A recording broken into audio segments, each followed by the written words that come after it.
Welcome, guys. This is our new lesson, Unit 4-2, on proving triangles are similar using angle-angle similarity, side-side-side similarity, and side-angle-side similarity. What I want you guys to do is take at least 15 minutes. Make sure you time yourself to complete the problem of the day. I'll give you a hint for each of these. So for this one here, they give you the measure of angle LJK, which is right here, LJK, which is this little angle here, which is 28. And they want you to find the measure of angle MLK. So it's this big angle right here. My little hint to you guys would be to figure out what each angle measure is in this small triangle. And then once you find this angle here and this angle here, you just add them together, okay? Moving on to the next one. Again, use all of the given information. So they tell you here that this angle is 82, this angle is 26. And it also tells you that DF, segment DF, bisects this angle here. So if it's bisecting an angle, just remember that it's splitting the angle into two congruent parts. And now they just want you to find the measure of angle DFB. This is a Regents question. The last question is something fairly new, but it's a very simple concept that you should know. So it's the exterior angle theorem, which basically says if you have a triangle with an extension here, right? The sum of the two remote interior angles here is going to be equal to the exterior angle, as you can see. So for example, if the measure of angle 1 is 70 and the measure of angle 2 is 30, when you add those two together, you get 100 degrees. So the measure of angle 4 is going to be 100 degrees. All right. All right, so now let's move on to the opening exercise. Excuse me. So the opening exercise is basically asking, are the triangles similar? If so, then how do you know? Well, so far we have a much smaller triangle and a much larger triangle. The corresponding angles are congruent. That means if you do the calculations in order to find the third angle, which should be 70 degrees, right? All of the angles are corresponding and congruent. However, they do not give you the side lengths. And we know that in order for triangles to be similar, corresponding angles must be congruent, which it satisfies that requirement. But because it didn't give us the length of the sides, we cannot conclude that the sides are proportional, right?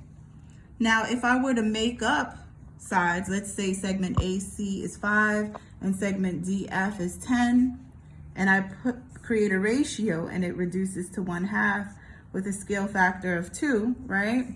We can now conclude that the triangles are similar because not only do we have corresponding and congruent angles, but now the sides are proportional.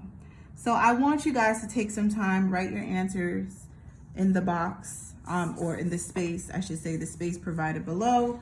Are these two triangles similar? And how do you know? What are the requirements? Now let's move into the mini lesson for today.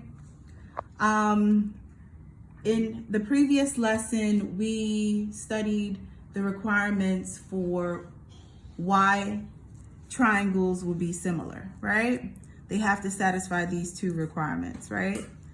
Now, or two conditions, I should say. Now, just like we did in triangle congruence, where we had postulates and theorems that proved that triangles are congruent, now we have postulates and theorems to prove that triangles are similar. And the three that we're going to examine today is side, side, side, angle, angle, and side, angle, side similarity. But the first one we're going to look at is angle, angle similarity postulate. So what this is basically saying is, if we have two angles that are corresponding and congruent in both triangles, then those two triangles must be similar. For example, if I drew out here this example, triangle ABC and triangle DEF. both of which are isosceles triangles. And we know that isosceles triangles, if the sides are congruent, then the base angles will also be congruent. Excuse me. So with that being said, by angle-angle similarity postulate, triangle ABC is similar to triangle DEF. But you must have two corresponding and congruent angles, all right? Let's try example 1 and example 2. So let's look at it. I'm just gonna cover this up really quickly. Oh, that's a little confusing. Actually, let me just look at this one here. So it says, are the two triangles congruent? How do you know, right? So we have this triangle here, which is connected by a vertex, right? So they give you the 45-degree angles, right, which are congruent. And we know that these two angles are vertical angles and vertical angles are congruent. So therefore, it satisfies angle-angle similarity postulate because we have two angles that are corresponding and congruent. So yes, triangle RSW is similar to triangle VSB because angle R is congruent to angle V, and angle WSR is congruent to angle BSV. Therefore, by angle-angle similarity postulate, the triangles are similar. All right, let's look at example 2. Are the two triangles congruent? How do you know, right? Well, they give you these two triangles, triangle JKL, excuse me, and triangle PQR. What you need to know is that you need to fill in the missing angles.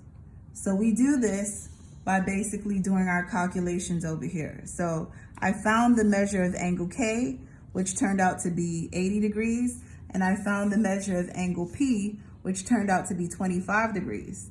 Now, if you look at both of the triangles, you notice that none of the angles are corresponding and congruent.